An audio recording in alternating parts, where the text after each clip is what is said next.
Sí, se escucha bien. Ok, perfecto. Voy a hacer dos aclaraciones con respecto a esta clase. Una, que no vamos a incluir todos los síndromes porque es imposible.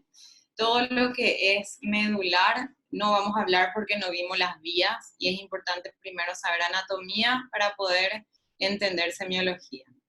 Eso uno. Si quieren, en otro momento hablamos de las vías y a partir de ahí podemos hablar de la semiología de los síndromes de las lesiones medulares. Cerebelo, yo le separo generalmente de lo que es cerebro, porque tiene una anatomía distinta, tiene estructuras distintas y funciones distintas. Entonces, en caso de que sigamos las clases, cerebelo va a ser un capítulo aparte. Todo lo que es anatomía, todos los síndromes, todo lo que es semiología. Y otra cosa que yo separo es afasia. Afasia no es afasia de Broca y afasia de Wernicke, y terminó ahí. Afasia es todo un capítulo en donde anatomía del habla es todo un capítulo también. No es dos centros y un haz que conecta. Entonces, esa es la salvedad. No vamos a hablar de cerebelo, no vamos a hablar de afasias y no vamos a hablar de médulas. Y vamos a hablar más de lo que es la parte de algunas patologías clásicas y todo lo que es encéfalo propiamente dicho. Por otro lado, no voy a encarar la clase de la manera que habitualmente se encara con los dibujos de semiología, porque yo no soy profesora de semiología, no le quiero ofender a ningún profesor de semiología, que seguramente sabe el triple de lo que yo puedo llegar a contar. Así que yo voy a hablar de lo que es mi práctica, vamos a ver más que nada patologías y cómo asociar eso. O sea, esta clase va a ser al revés de lo que generalmente se hace. Siempre se ven los síntomas y cuáles pueden ser el diagnóstico. Yo les voy a mostrar los síntomas que yo veo en las patologías que yo veo y cómo eso nos ayuda a pedir bien los estudios, etc. O sea, vamos a dar la vuelta y capaz que les resulta un poquito más práctico. Entonces vamos a empezar en los síndromes motores. Siempre vamos a hacer un pequeño repasito de lo que es la anatomía para que sea más fácil. Nuestro sistema motor empieza en la corteza motora.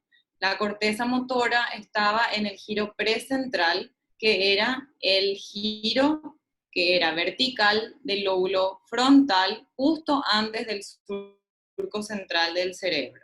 Ahí empieza en todo lo que es esa zona cortical que va desde la línea media hasta acá abajo, como saben, hasta donde termina la fisura silviana. Entonces, en toda esa longitud vamos a tener nuestro músculo epénfilo, lo que implica que todo sale de ahí y se va uniendo. Empieza entonces en un área extensa y después se une. ¿Cómo se ve acá? Empieza en un área extensa y después se une. En las vías relacionadas con la movilidad son entonces el córtico espinal y el retículo espinal inhibidor, que vamos a ver por qué le pongo a estos dos. Hay otro, está todo el sistema extrapiramidal que también vamos a hablar, pero hablando del síndrome de la neurona motora superior, son estas dos vías las relacionadas.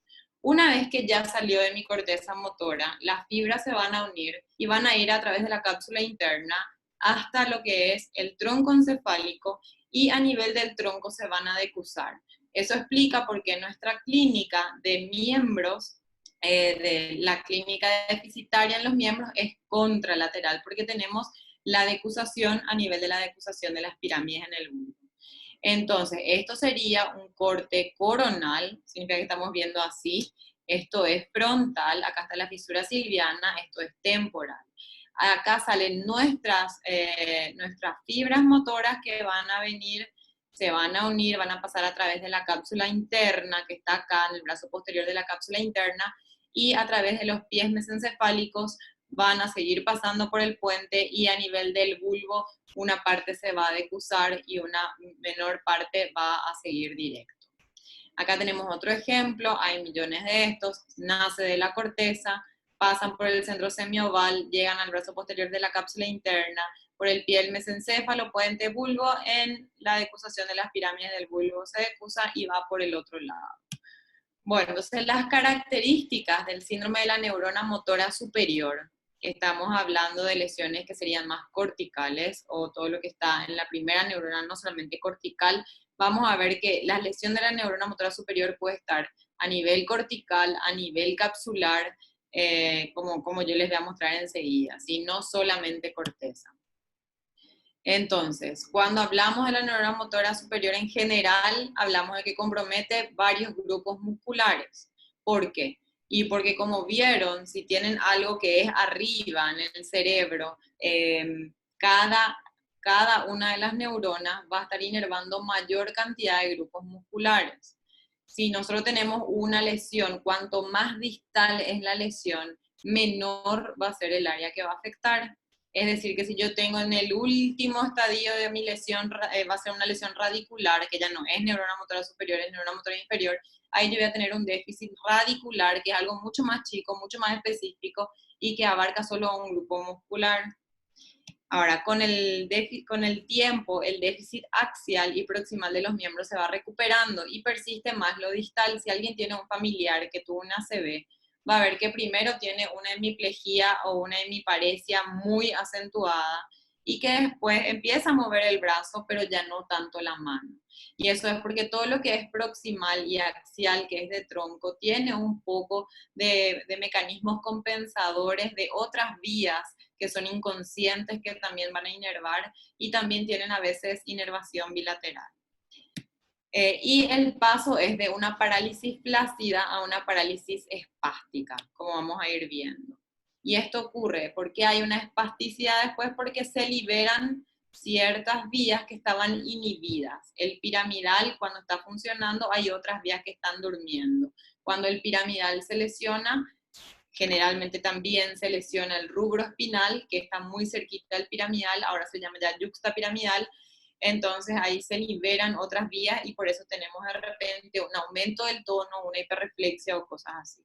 Entonces los signos de la lesión piramidal vamos a tener deficitarios o de liberación. Al comienzo, en el momento de la lesión, vamos a tener síntomas deficitarios y después de forma subaguda van a aparecer los de liberación.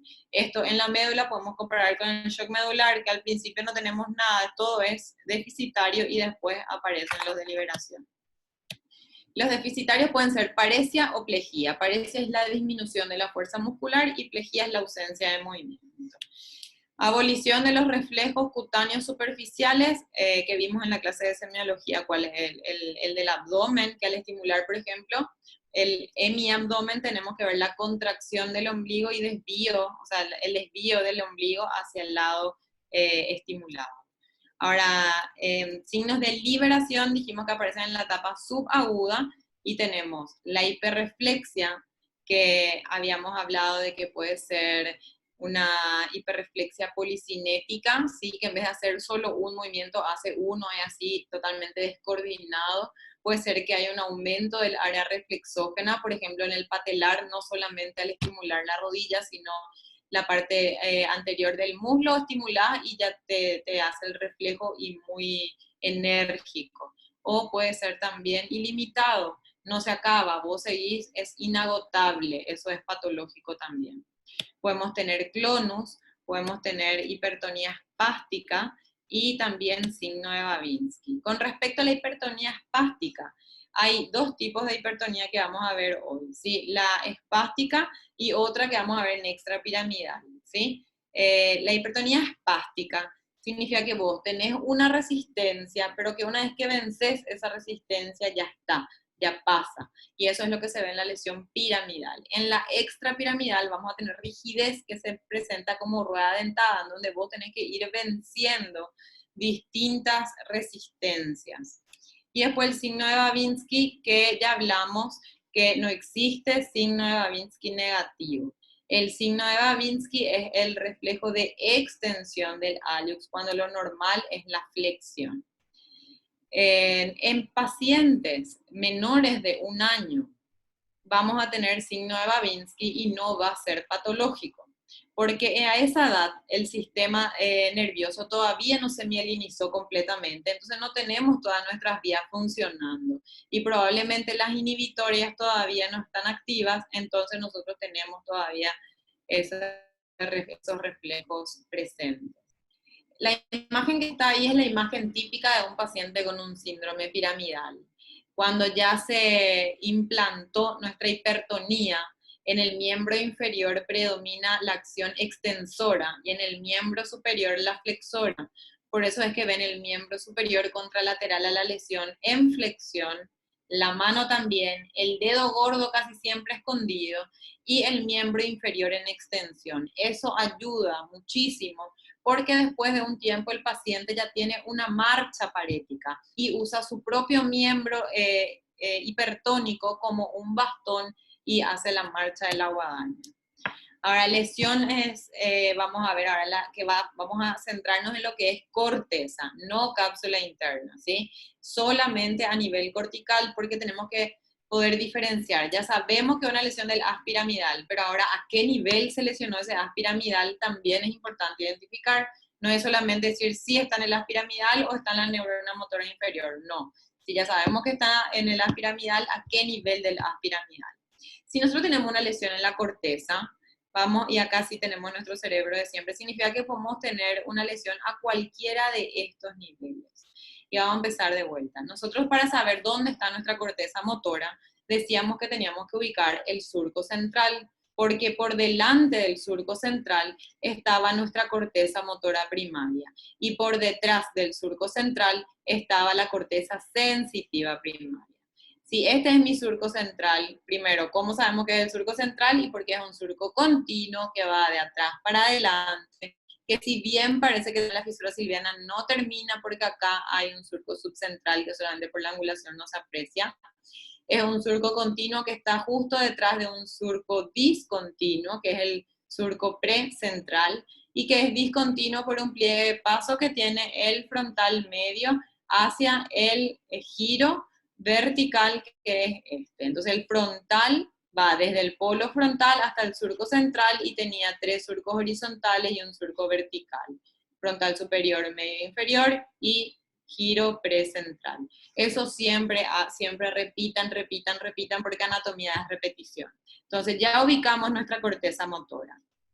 Si nosotros tenemos una lesión acá, o si tenemos una lesión acá, se va a manifestar de formas distintas, porque tenemos que recordar nuestro músculo. Entonces, el déficit que va a dar una lesión a nivel de la corteza cerebral va a ser un déficit desproporcional.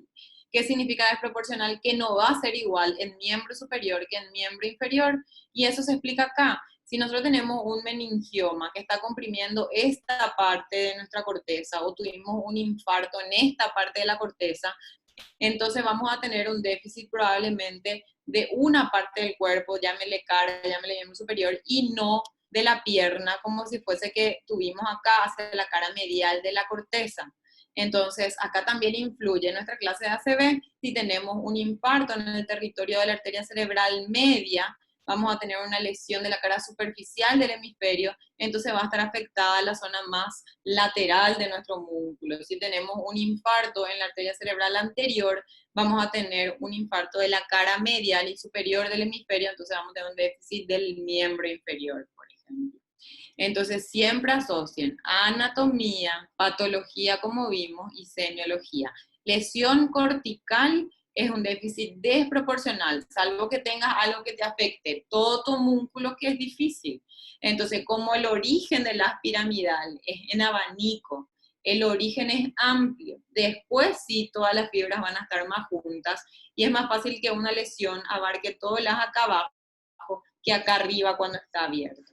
Entonces, déficit proporcional. Puede haber una afectación sensitiva. ¿Por qué? Y simple, porque la corteza motora sensitiva está justo por detrás. Entonces, una lesión tiene que ser muy pequeñita para abarcar solo esto. Puedes tener un cavernoma, solamente ahí sí podés. Ahora, si es un tumor, probablemente ya va a invadir o comprimir, o el edema mismo va a desplazar la corteza sensitiva también. Si la lesión en la corteza cerebral es del lado izquierdo, podemos tener afasias, que ya dijimos, la afasia no le vamos a faltar el respeto acá y nombrarle nomás, le vamos a dar una clase a la anatomía del lenguaje y a las afasias. Ahora, si es derecho, podemos tener hemisomatoagnosia, que vamos a ver después también lo que es. Entonces acá tenemos nuestro músculo, este es la parte sensitiva y esta es la parte motora, y acá vemos cómo está el miembro inferior, miembro superior, los músculos de la cara representados en la corteza. Bueno, entonces acá tenemos una lesión. Primero nosotros dijimos, cuando vemos una imagen tenemos que saber qué imagen es, qué corte es, qué secuencia es. Esto es un corte coronal de una resonancia magnética con contraste, que es gadolíneo. Tenemos una imagen acá, ¿sí? Hiperintensa, porque es blanca, que capta contraste, se nota que tiene una captación de contraste prácticamente homogéneo para sagital, ¿sí? Si nosotros nos imaginamos nuestro músculo, tendría que estar por acá al nivel de la pierna, ¿sí? Ahí tenemos nuestro músculo acá al nivel de la pierna, entonces podemos tener un déficit motor desproporcional a nivel del miembro inferior contralateral. Este paciente que tiene un meningioma parasagital izquierdo probablemente va a venir con una monoparesia de miembro inferior derecho. Este caso yo les mostré en la clase de meningioma, 34 años, disminución de la fuerza muscular de miembro superior derecho. Y tenemos una lesión, primero el tipo de estudio, tenemos un corte sagital de una resonancia magnética en T1 con contraste, en el cual se ve una lesión hiperintensa, frontoparietal, vamos a ver en el axial qué lado es. Acá tenemos nuestra corteza, dijimos, siempre que vemos una resonancia, tenemos que ver el cerebro. Entonces, acá está mi surco central, va de atrás para adelante, de arriba para abajo, es continuo, está detrás de uno discontinuo, y está hecho un sandwichito el surco central entre dos giros que son paralelos. Y ahí vemos por transparencia nuestra lesión. Significa que está justo abarcando la zona motora con la zona sensitiva. En un corte coronal de la misma resonancia ante uno con contraste, se ve. Primero ya vimos la clase de meningioma, entonces sabemos que tenemos una lesión con implantación amplia a nivel de la dura madre, que tiene el signo de la cola dural, y que en el homúnculo representa perfectamente la zona de la mano. Estas lesiones son extraaxiales, significa que no están dentro mismo del parénquima, pero comprimen esa zona del parénquima, entonces también van a causar ese déficit. Bueno, eso era con respecto a las lesiones corticales. Ahora, la lesión en la cápsula interna, todo eso que estaba abierto en abanico, ahora está la misma cantidad de información, pero en una superficie mucho menor, porque todos los haces pasaron por el centro semioval y ahora están a nivel de la cápsula interna. Entonces, si tengo una lesión a nivel de la cápsula interna, voy a tener una hemiplegia contralateral, pero proporcional, porque generalmente sí se afecta todo.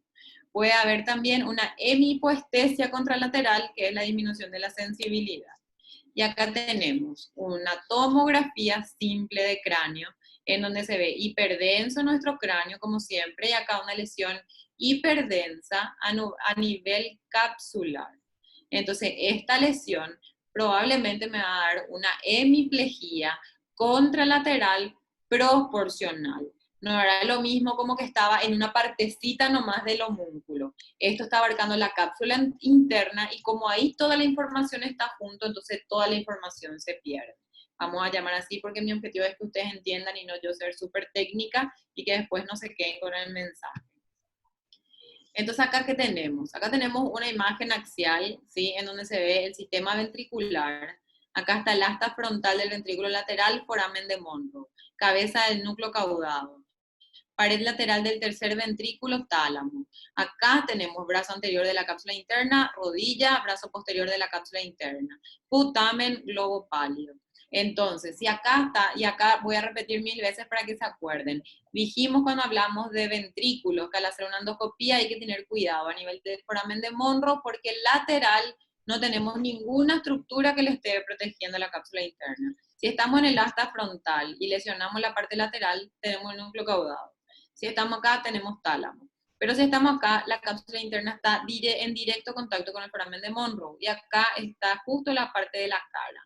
Entonces, acá vemos bien la rodilla de la cápsula interna, está en las fibras que van a la cara, ¿sí? Entonces, si lesionamos acá, podemos tener lesión de esa zona y un déficit facial. Entonces, el núcleo caudado, brazo anterior, rodilla, brazo posterior, tálamo, globo pálido, putamen. Y ahí por transparencia vemos cómo nuestra lesión afecta el tálamo y brazo posterior de la cápsula interna. Otra lesión también capsular, y ahí ven las estructuras, como para que vean también por transparencia, núcleo caudado, este ya es otro corte, brazo anterior, acá la rodilla de la cápsula, brazo posterior. Bueno, ahora las lesiones en el tronco, eso eran lesiones de cápsula interna. La diferencia, si era cortical, era desproporcional, si era a nivel de la cápsula interna, es más proporcional, siempre contralateral. Las lesiones en el tronco encefálico pueden ser mesencéfalo, puente bulbo, ¿sí? Ahora, generalmente va a tener un déficit alterno, significa que como las fibras que van a los miembros todavía no se decusaron, vamos a seguir teniendo una lesión contralateral a la lesión, pero ipsilateral a nivel facial. Por eso que las lesiones en el tronco te dan esa hemiparesia o hemiplegia alterna. Cuando te dicen eso de tronco, entonces generalmente no hay alteración sensitiva. Puede asociarse con el síndrome de Claude-Bernard-Horner, que se da por lesión simpática, por el simpático cervical que está subiendo, y puede haber también oftalmoplegia internuclear. Y acá tenemos el síndrome de Claude-Bernard-Horner, que se da por lesión simpática a cualquier nivel. Hasta yo me acuerdo que en la facultad, cuando se lesionaba el simpático por una lesión, por un tumor de páncreas que era del ápice pulmonar, también podíamos tener un Bernard-Horner. Y se te da una pseudoptosis palpebral en oftalmo y anisocoria con disminución del tamaño pupilar, anhidrosis y también enrojecimiento o inyección conjuntival que acá no se ve. Lesión en la médula no vamos a hablar, pero solamente a modo de tocar. Hemiplegia homolateral a la lesión, porque ya se decusó, entonces lo que estás lesionando ya es del lado en donde estás.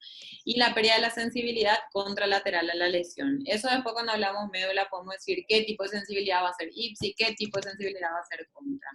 Y acá un diagnóstico diferencial, este cuadrito hay que resaber.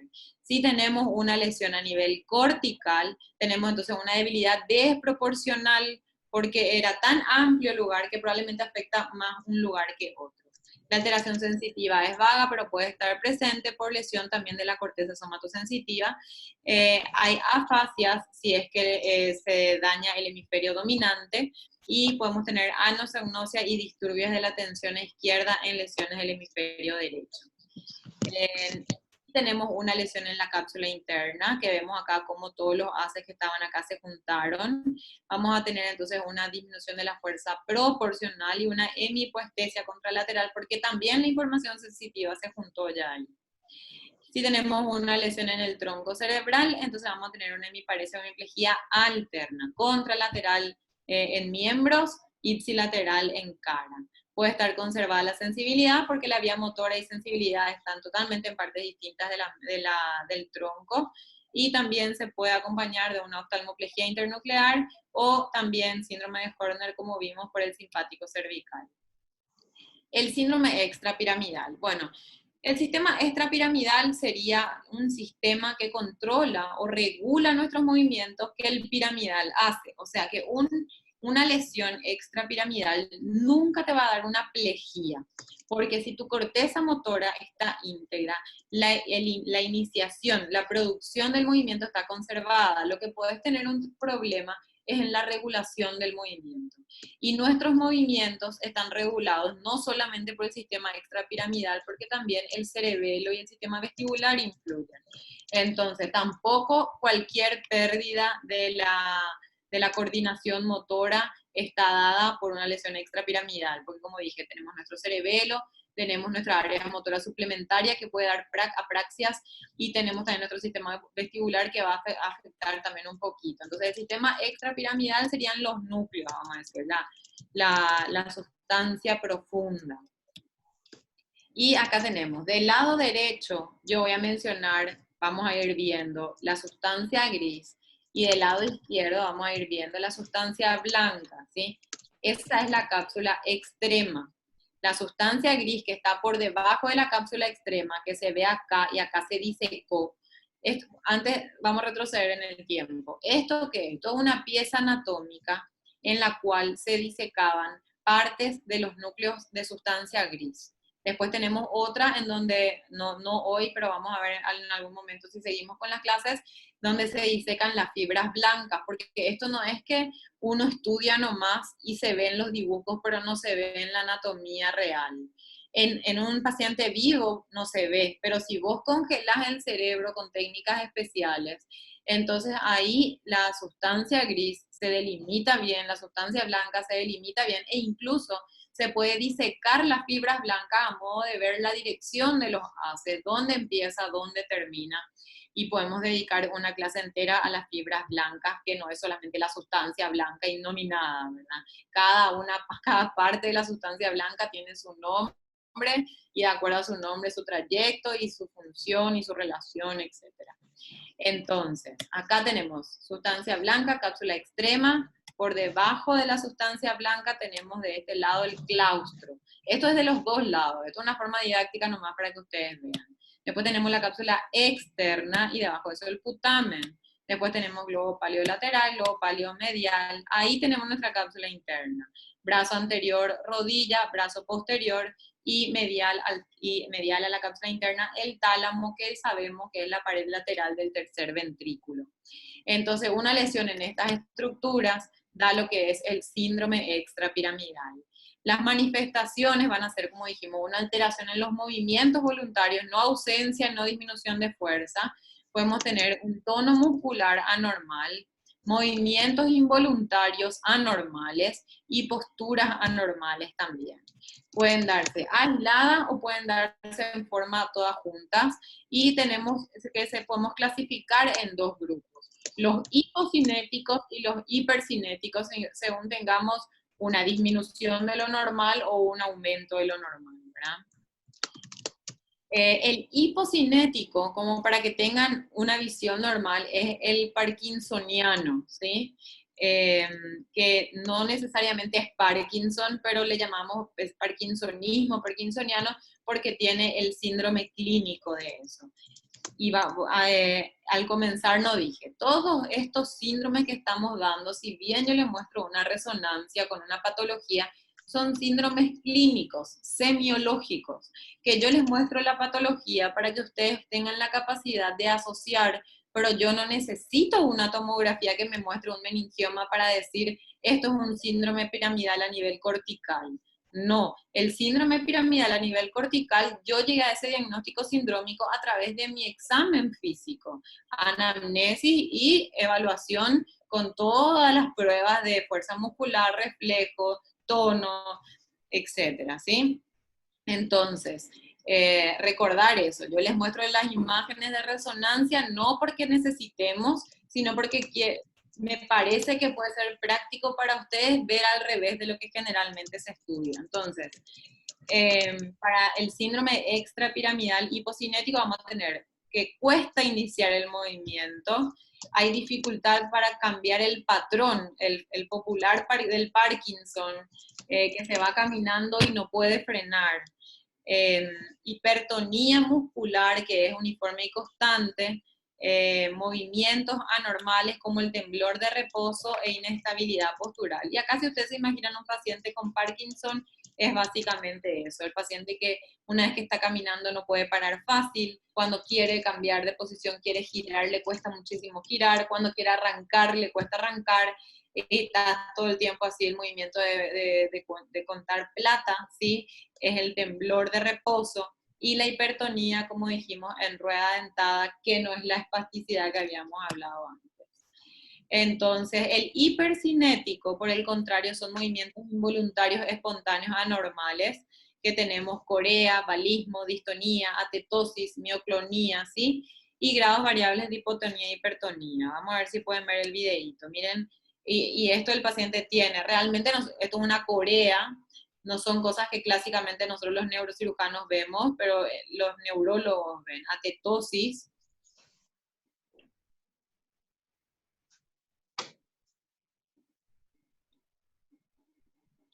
es realmente así.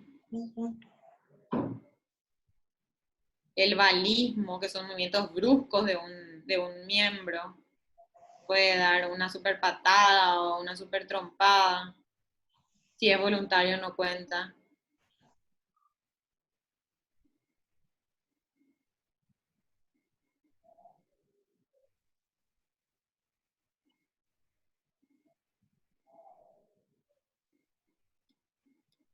Y bueno, básicamente eso. Y ahora vamos a hablar un poco de lo que son los síndromes lobares, ¿sí?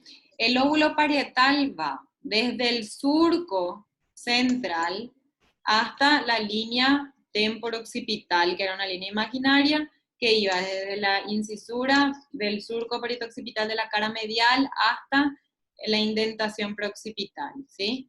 Entonces, estaba dividido esta vez, apaguen su micrófono por favor, por el surco intraparietal, y salud para la que estornudó, por el surco intraparietal en el lóbulo parietal superior y parietal inferior, y el parietal inferior a su vez en giro supramarginal y angular. El giro supramarginal dijimos que le rodeaba la fisura silviana, y el giro angular le rodeaba al surco temporal superior. Entonces, síndromes parietales van a ser básicamente todos los que afectan el lóbulo parietal. Hay muchos, acá te voy a decir signos y no síndromes, ¿sí? Pero uno de los signos típicos del síndrome parietal es la agrafestesia. Como hay alteración sensitiva, el paciente no es capaz de saber qué letra le estás haciendo en la mano. Entonces, cuando hablemos del lenguaje, van a ver que el lenguaje puede estar trabado de muchas formas. Yo puedo ver algo y no saber decir lo que estoy viendo, porque mi vía visual funciona bien, pero no puedo verbalizar o no puedo traer el concepto de lo que yo aprendí que era eso.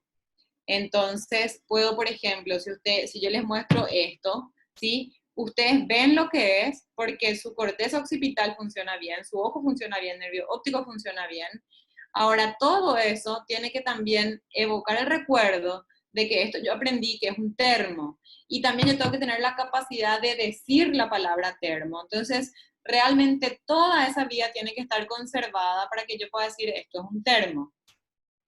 En cualquier parte de eso se puede cortar y eso es más práctico de ver con el lenguaje. Y con la parte sensitiva pasa lo mismo. Yo puedo tener mi corteza motora, mi corteza sensitiva primaria conservada, pero si alguna otra parte de la vía está lesionada, entonces yo puedo tener una agrafestesia, ¿sí? Que es no saber qué letra me está haciendo la persona. Puedo tener también asterognosia, que es no poder identificar el objeto que estoy tocando. Puedo no poder identificar el tamaño del objeto, o puedo no identificar el objeto. Te puedo decir, esto sirve para colgar un cuadro, pero no te puedo decir la palabra clavo. Incluso puedo tener una heminegligencia, puedo no reconocer mi propia mitad de mi cuerpo, ¿sí? O puedo, en otros síndromes, pero a modo de mencionar, puedo también, mi cerebro me puede engañar a tal punto de que yo tengo una hemiplegia y yo no reconozco mi déficit, no soy consciente de mi déficit. Eso no es lo que muestro acá, esto es cuando vos no reconoces literal la mitad de tu cuerpo.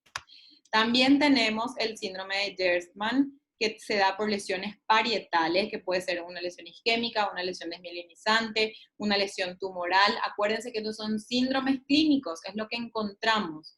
En este síndrome tenemos agrafiestesia sin alexia, ¿sí? No podemos escribir o no podemos sumar acalculia, o agnosia digital, no puede decir los dedos de la mano por su nombre, y también hay confusión derecha-izquierda. Esto puede verse muy frecuentemente en los gliomas. Tenemos el síndrome de Foster-Kennedy, terminamos parietal, estamos ya en generales, ¿sí? Síndrome de Foster-Kennedy es un síndrome típico que se da en meningiomas de la base anterior, generalmente del surco olfatorio. Tampoco necesito una imagen de meningioma para tener el síndrome de Foster-Kennedy, necesito mis signos clínicos, que son anosmia, atrofia óptica de un lado y edema de papila del otro. Tengo atrofia óptica del lado de la lesión, porque el tumor comprimió el nervio óptico, y edema de papila del otro lado por la hipertensión endocraniana. Entonces acá un ejemplo de este meningioma, justamente del surco olfatorio, para que vean, dijimos una incisión bicoronal, una craniotomía, vamos a hacerle bifrontal, esto no es obviamente, esto es solamente para ver la relación con el ventrículo y todo lo demás, y acá ya habíamos quitado la lesión. Esta es la fosa craneana anterior, y esto es el lóbulo frontal que está despegado de la base del cráneo por la posición del paciente. Acá pegadito tenemos el nervio olfatorio, entonces básicamente es fácil entender por qué una lesión acá te va a dar anosmia, atrofia de papila de un lado y edema de papila del otro, síndrome de Foster-Kennedy. Y acá tenemos, ¿se acuerdan que el nervio olfatorio era el que dividía el giro recto de la cara orbitaria del lóbulo frontal? Acá se ve luego. Síndrome de Claver-Bucci es otro síndrome que se da por lesiones temporales bilaterales. Este caso particular es una metástasis de un neuroblastoma, que es algo súper atípico, pero el síndrome de Claver-Bucci se puede ver en encefalitis temporal, que es un lugar frecuente de encefalitis, o por ejemplo en contusiones traumáticas temporales bilaterales. Los pacientes que tienen esto tienen un comportamiento sexual bastante anormal. Son muy sexuales, muy groseros y completamente desinhibidos. Esto se vio mucho tiempo atrás cuando Bucci estaba estudiando en la función del lóbulo temporal y le sacó los lóbulos temporales a varios monos y vio que esos monos tenían un comportamiento totalmente distinto. Eran promiscuos, tenían comportamientos con monos de su propio sexo, del sexo opuesto, etc. Y realmente eso más o menos se ve así también en los humanos, no así promiscuidad, porque el paciente está en terapia generalmente, pero ves que son hipersexuales. Ahora, síndrome de tronco y de pares también ya vimos en la clase de ACV, para que vean cómo todo está relacionado. El síndrome de Weber, que dijimos que era por infarto de las perforantes del tope de la basilar, en donde tenemos una lesión del tercer par, de un lado ipsilateral y una hemiplegia contralateral, porque ahí está justamente el haz piramidal. El de Benedict es prácticamente lo mismo que el de Weber, pero también se afecta el núcleo rojo, entonces tenemos un tercer par, una hemiplegia, pero el miembro superior, en vez de estar pléjico, hace unos movimientos patológicos. Y acá vemos en la resonancia la lesión hiperintensa.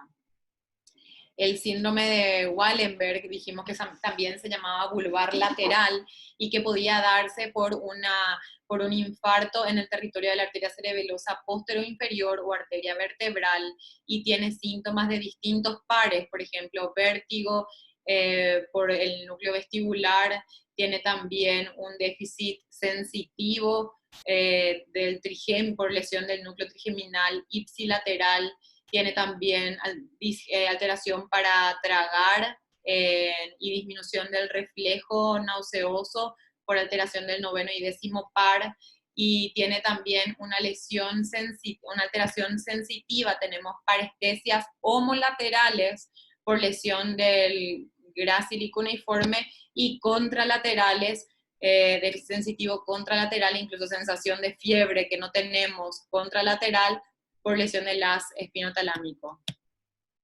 Ahora, según el orificio o la proximidad de la base del cráneo, también podemos tener distintos síndromes de pares. Y esto no es mi objetivo que sepan todo, pero si se van a la base del cráneo, acá está nuestro foramen magno, acá está el canal del hipogloso por donde sale el hipogloso, y acá está el foramen yugular por donde salen los pares 9, 10 y 11. Entonces, dependiendo de la altura de la lesión, ven cómo hay millones de síndromes. El síndrome de Bernet, por ejemplo, que altera 9, 10, 11, justo por arriba del foramen yugular, entonces afecta a las tres cosas que están ahí. Si tenemos, por ejemplo, una lesión más baja, que se llama acá a este nivel Colet-Sicar, ya afecta 9, 10 y 11 que salían del foramen yugular, y también el 12 que salía del conducto del hipogloso. Si tenemos una lesión que es más medial que lateral, pero bien inferior, tenemos lesión de la de Jackson, que es del hipogloso, del 11 y del 10. ¿Sí? ¿Por qué? Porque afecta a nuestro 12 que salió bien medial y a los dos próximos que son 11 y 10, pero el noveno ya se fue, ya se fue para otro lado, ¿verdad? Y acá, por ejemplo, lesiona a todos, y también la carótida simpática, que es el de Villaret, Entonces tenemos realmente muchos síndromes que hay que estudiar a fondo y bueno, esto ya es más difícil de identificar. Otros síndromes más grandes que solemos ver son el síndrome meningio. El síndrome meningio se da en una meningitis o en una hemorragia subaracnoidea. Esta es una tomografía simple de cráneo en la cual vemos la hiperdensidad a nivel de la cisterna carotidia, sí, o sea, de las cisternas de la base, cisterna carotidia, cisterna interhemisférica, cisterna silviana, cisterna interpeduncular, crural, ambiens y cuadrigeminal. Entonces tenemos sangre en todas las cisternas, es una hemorragia subaracnoidea de característica neurismática típica, ¿sí? Y que se puede manifestar con el síndrome meningio. El síndrome meningio es un paciente que viene con cefalea, fotofobia, rigidez de nuca, y al examen físico encontramos el signo de Kernick o de Brusinski. Kernick consiste en levantar la pierna extendida, el paciente va a flexionar la pierna, y Brusinski en flexionar el cuello y el paciente va a flexionar la pierna.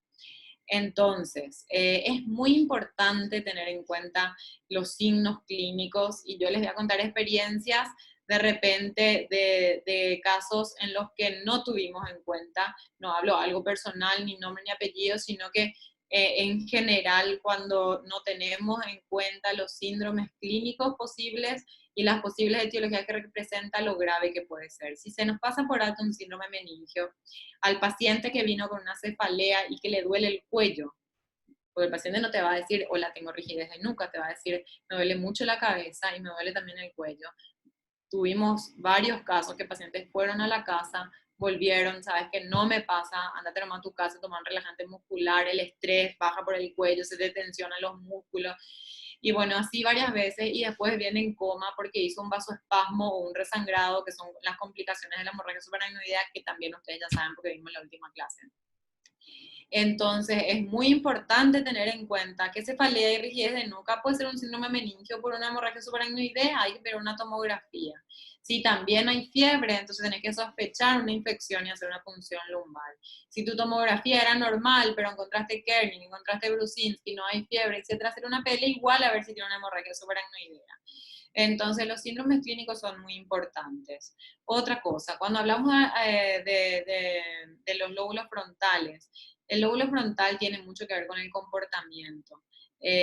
Hay pacientes que pueden tener síndromes pseudodepresivos o abulia o desinhibiciones porque el área prefrontal controla mucho, controla nuestras conductas, vamos a decir, nuestra iniciación, nuestra motivación. Entonces hay una encrucijada muy importante entre la esfera psiquiátrica y lo que es la parte neurológica. Hay muchos pacientes que mucho tiempo son catalogados por la familia como depresivos o poco colaboradores, o este no tiene luego ganas, es un argel, está agresivo, me trata mal, me quiere pegar, vienen ya podridos de su familiar, se hacen la tomografía y tienen un feroz tumor.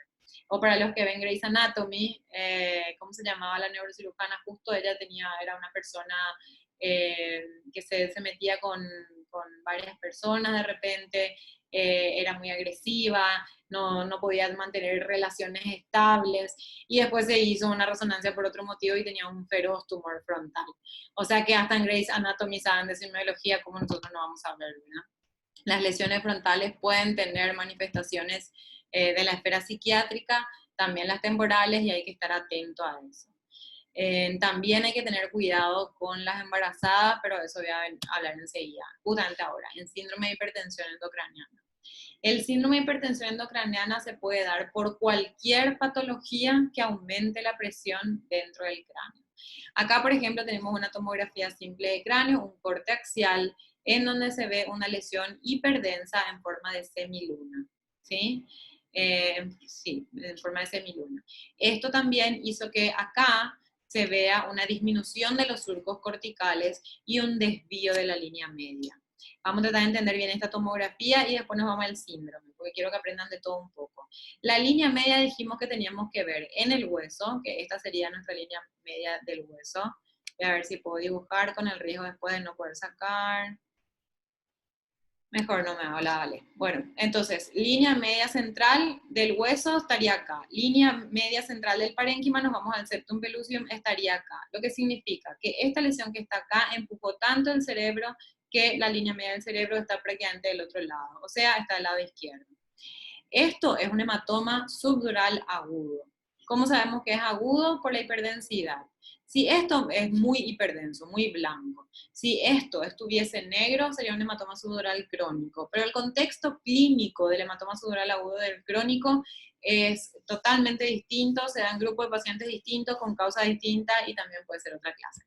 Entonces, el hematoma subdural agudo es se da en accidentes de tránsito generalmente, en accidentes en general, no necesariamente de tránsito, y por cómo se implantan de forma aguda, no da tiempo de compensar y comprime el cerebro y causa un síndrome de hipertensión endocraniana. Como les dije, también un tumor puede causar hipertensión endocraniana, también una CV. Toda lesión que aumente la presión dentro de la cabeza da un síndrome de hipertensión endocraniana. La hidrocefalia mismo, donde no tenés nada más que aumento de líquido, también te da síndrome de hipertensión endocraniana y es muy frecuente. Entonces, ¿cómo se manifiesta el síndrome de hipertensión endocraniana? Cefalea, vómitos en proyectil y algunos cambios más que podemos llamar síndrome de alteración del sensorio, obviamente en algún momento, y tenemos nuestro síndrome de Cushing, que ya es un estadio tardío de nuestra hipertensión endocraniana, en donde tenemos hipertensión arterial, bradicardia, disminución de la frecuencia cardíaca y alteración del patrón respiratorio. Eso es cuando ya todos los estadios de la hipertensión endocraniana fueron ignorados y llegamos a alteración del tronco. ¿Qué pasa con la hipertensión endocraniana? La hipertensión endocraniana tiene a lo que nosotros le llamamos un patrón de deterioro rostro-caudal, que significa que lo primero que se va a alterar es la corteza, pero después van a ir alterándose cada vez estructuras más inferiores hasta que llega el tronco, y cuando el tronco falla, el paciente fallece.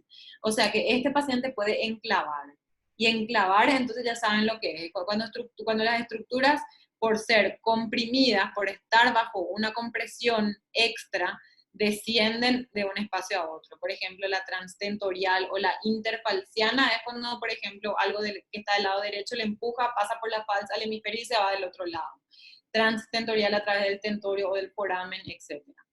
Entonces, este paciente puede enclavar, realmente puede enclavar, y eso significa que se va a morir. Entonces tenemos que ver cefalea, vómitos en proyectil, alteración del nivel de conciencia, alteración pupilar, el primer par que se va a alterar, anisocoria, que dijimos que era por un déficit del tercer par, que en un paciente en coma es algo grave, porque significa que el tronco está siendo apretado, mesencéfalo, el tercer par está ahí en el mesencéfalo. Y bueno, si sigue nuestro proceso de deterioro rostro-caudal, el paciente termina falleciendo, termina haciendo disfunción de todo el tronco, van a haber ausencia de otros reflejos. ¿Se acuerdan que vimos que primero teníamos el tercer par, que puede dar anisocoria? Después, si ya teníamos anisocoria, tenemos midriasis, ¿sí? Y ahí hizo una midriasis bilateral. Queremos ver si todavía tiene puente, porque eso es lesión mesencefálica. Si tiene puente, tenemos que probar su reflejo trigeminal, ¿sí? El reflejo trigémino facial prueba la función de puente, que era estimular, por ejemplo, la córnea, y ahí vamos a tener, al estimular la córnea, vos probás el trigémino, y la reacción que va a ser la contracción del orbicular está dada por el facial. Bueno, y así sucesivamente podemos ir probando los distintos niveles del tronco a través de la evaluación semiológica de los pares que vimos la otra vez. Entonces, el síndrome de hipertensión endocrinal es sumamente importante de reconocer, porque puede tener un tiempo de compensación y después se va al mazo. ¿Qué significa eso? Que nuestro cerebro hace todo el esfuerzo de compensar ese aumento de presión extra, y cuando ya no puede compensar, el paciente fallece o deteriora de golpe. Ya saben los síntomas entonces: cefalea intensa, que puede aumentar con Valsalva, o sea que tose, empeora, intenta ir de cuerpo, empeora, cambia de posición, empeora. Vómitos en proyectil, generalmente no precedidos de náusea, que se cree que es por presión del centro del vómito a nivel del tronco. También podemos tener alteración de las pupilas, una postura anormal de corticación o de cerebración y alteración del nivel de conciencia.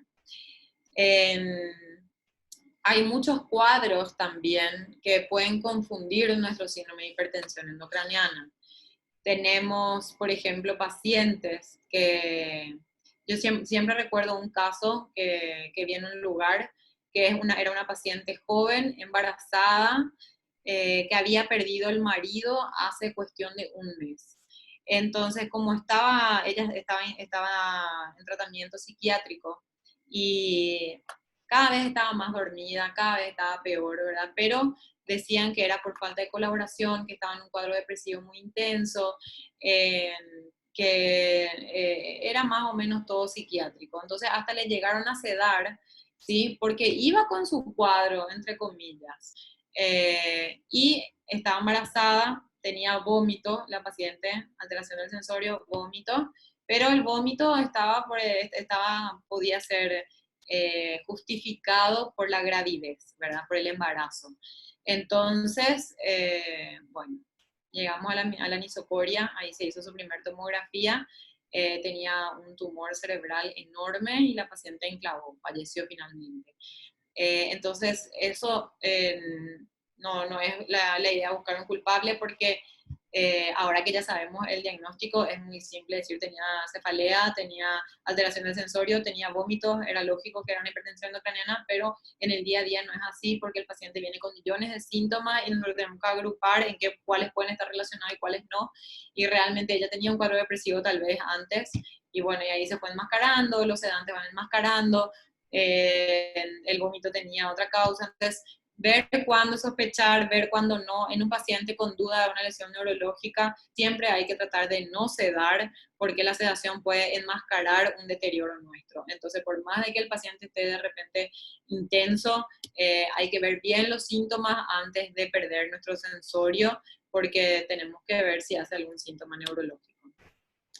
Síndrome de Hacking-Adams. El síndrome de Hacking-Adams se da en pacientes de 60 años generalmente para arriba. Se da por una triada clásica que es una alteración en la marcha, incontinencia urinaria y alteración cognitiva, ¿sí?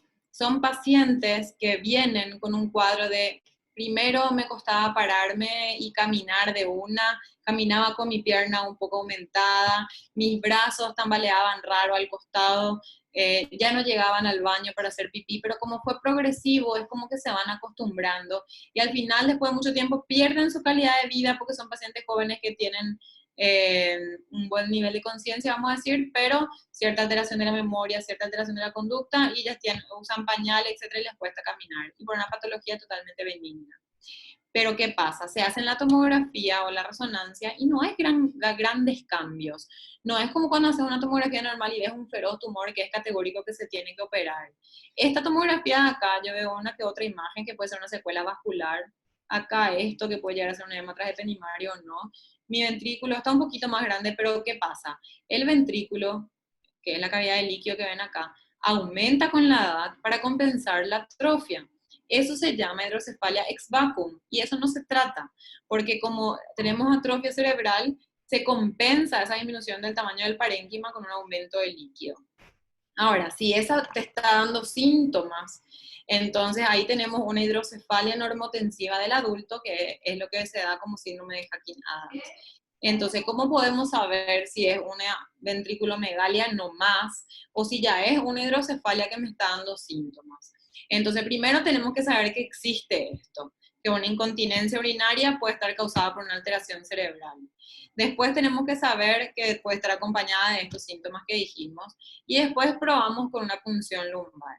Se hace una punción lumbar, se drena 20, 30 cc dependiendo del paciente y ve si mejoran los síntomas. Si los síntomas mejoran, significa que esta acumulación de líquido, que si bien no es muy marcada, no es muy pronunciada, da síntomas al paciente, entonces con una colocación de una válvula ventrículo-peritoneal, el paciente recupera 100% su calidad de vida. Ahora, tengo un paciente que justamente mandamos ahora una revista con el equipo de neuropsicólogas con las que trabajamos, que tenía una alteración en la marcha. El paciente caminaba con los piecitos hacia el costado, pero eso fue último. Voy a empezar desde el comienzo. El paciente empieza con una incontinencia urinaria. Se va al urólogo, le dicen, no, vos tenés hiperplasia prostática benigna, hiperplasia prostática, bueno, le medica, no mejora. seguí con tu remedio porque vos tansulosina, tenés hiperplasia prostática benigna. Su único síntoma cuando eso era la incontinencia urinaria. Su hijo percibe que él empieza a tener uno que otro desfasaje en cuanto a la memoria. Y después agrega el tema de la alteración en la marcha, que tampoco él no percibía, él no era consciente de su déficit, ni cognitivo, ni de la marcha, más bien le contaban sus conocidos. Después sí la marcha le empieza a alterar, y bueno, y así fue viniendo, fue de un lado para otro, termina conmigo porque era conocido de mis padres, o sea, no fue derivado de nadie.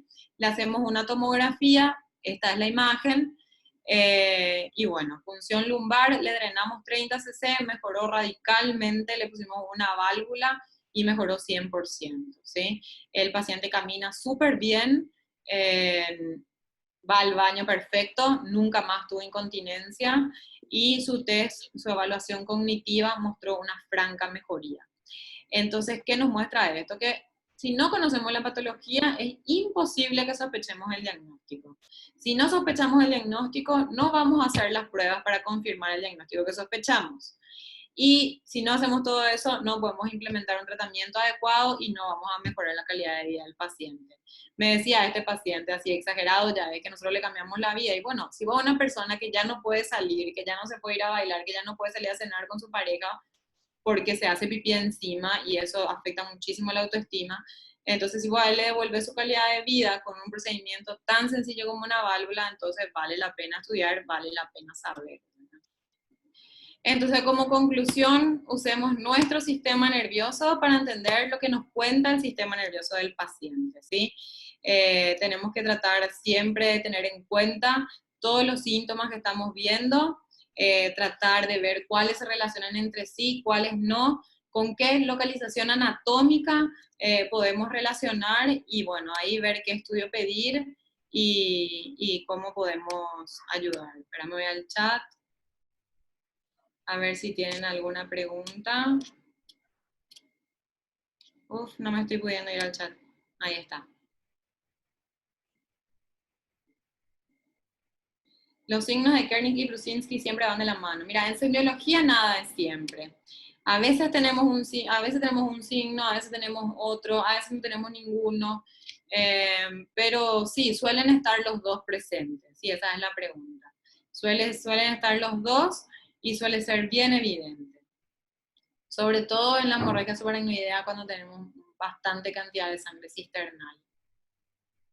¿Alguna otra pregunta? ¿Cualquier lesión con efecto de masa va a generar síndromes de hipertensión endocraniana? Sí, la respuesta es sí, pero siempre hay un pero. Si se va instalando de forma progresiva, vos podés tener un tumor enorme hasta que te dé síntomas de hipertensión endocraniana.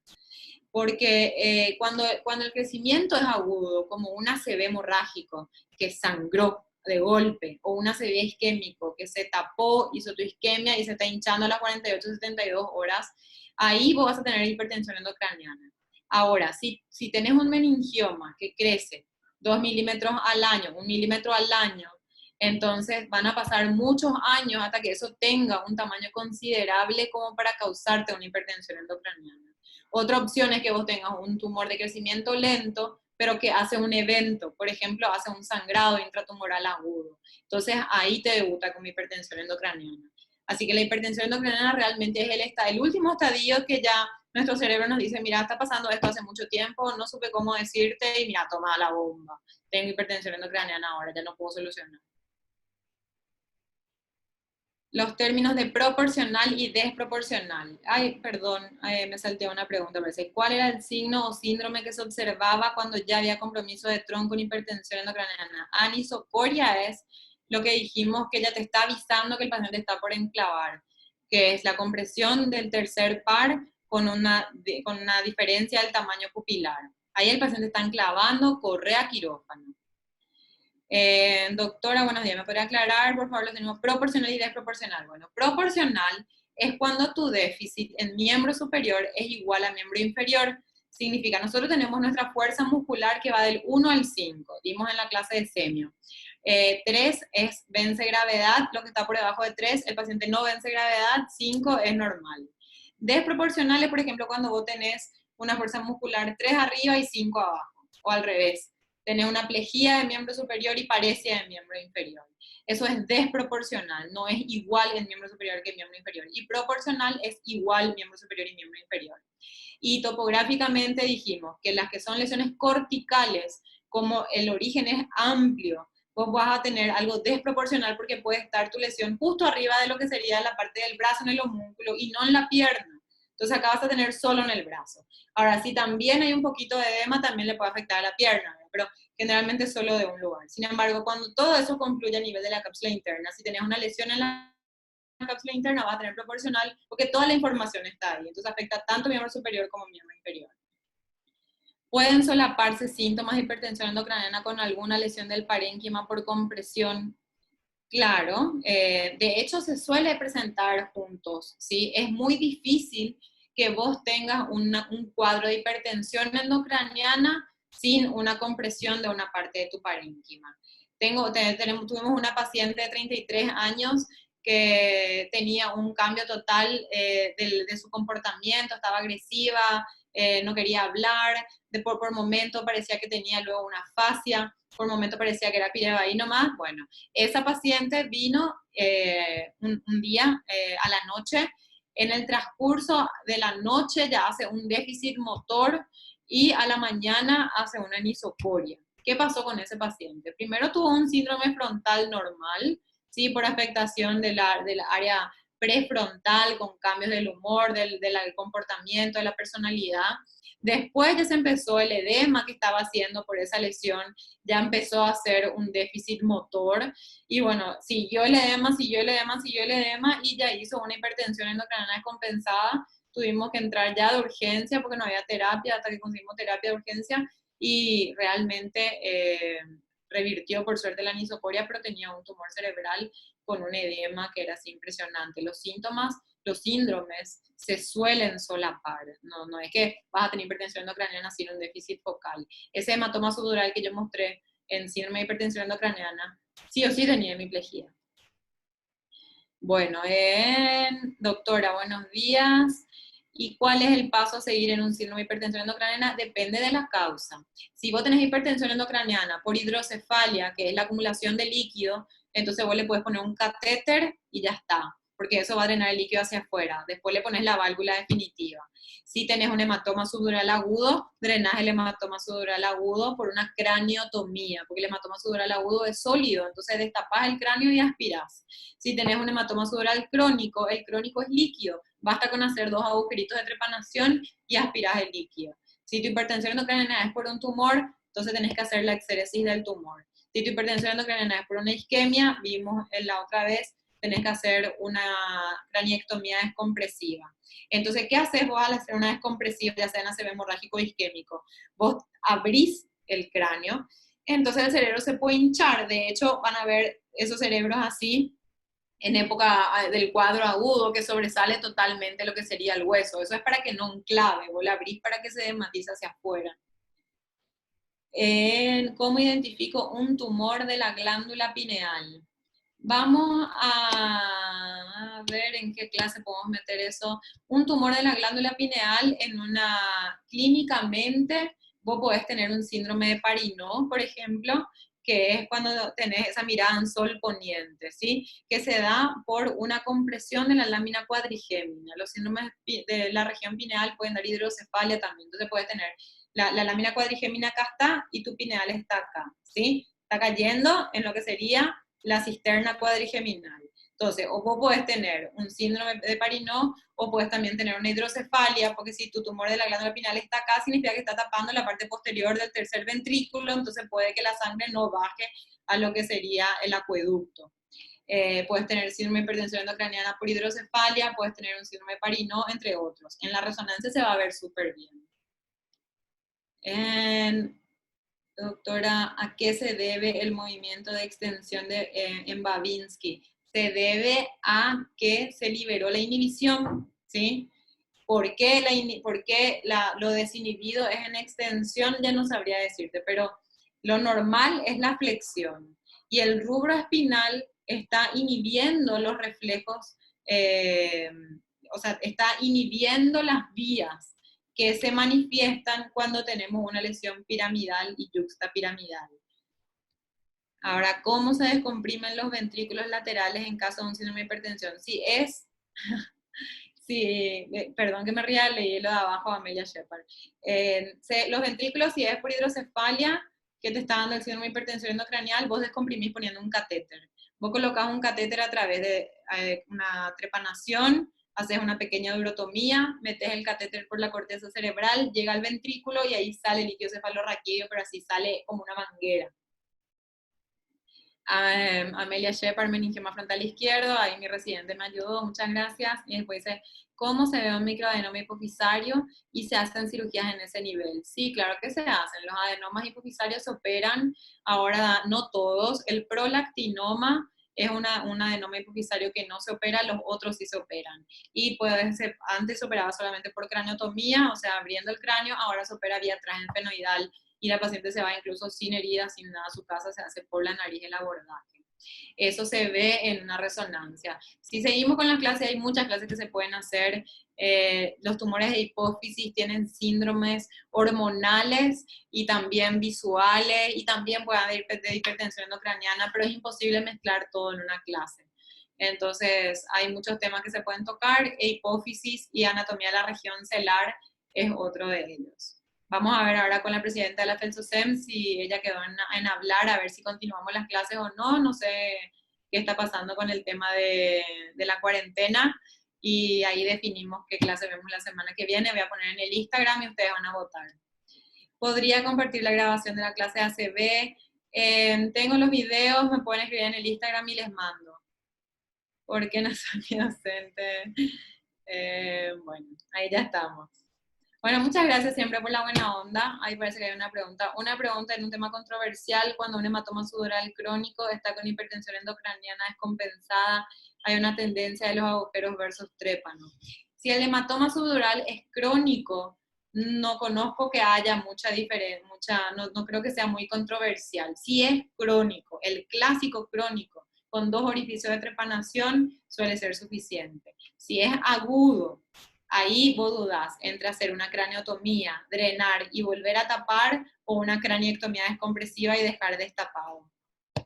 Pero si tenés un caso particular puede ser, porque hay sudorales crónicos que parece que tienen mucho edema y hay dudas, pero no es lo clásico. Lo clásico es hematoma sudoral crónico, por más que tenga muchísimo efecto de masa, no suele tener mucho edema.